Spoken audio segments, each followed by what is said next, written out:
Once you gain a bit of confidence in your mixing, it's time to record yourself and analyze it. Let's use the knowledge that you've gained thus far and see what you sound like.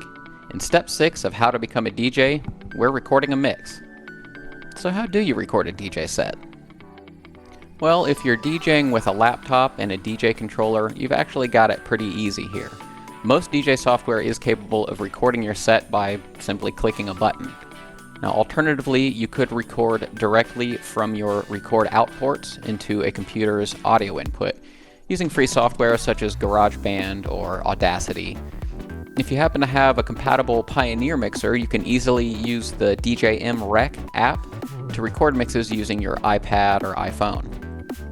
Another option is to use an external handheld recorder. I put a link to one of these in the guide. A decent portable recorder will cost between $70 and $200.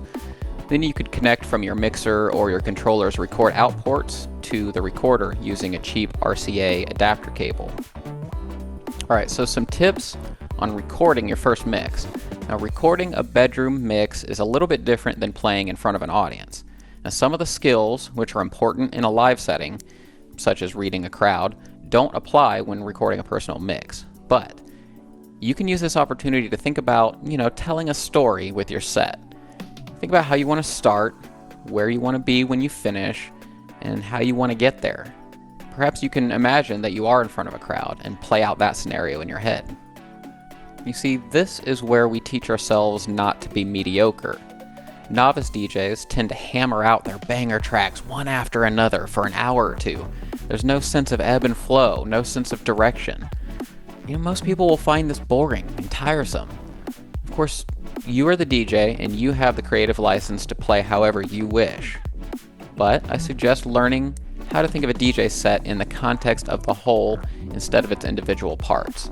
This is what separates decent DJs from great ones. Now, I like to approach a recorded mix like it's a great artist album. It's not entirely flat, but it's entirely cohesive.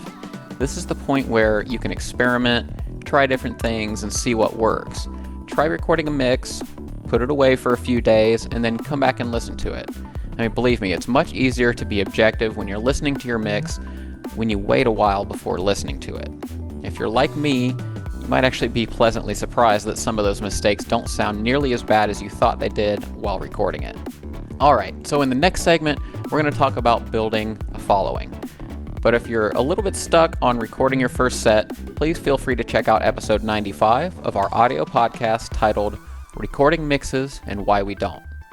We talk about how to record mixes, why we do it, and what keeps us from doing it.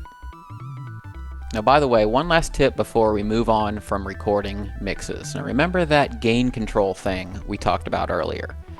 Make sure that you set all your audio sources to output the highest volume possible without tapping any red lights.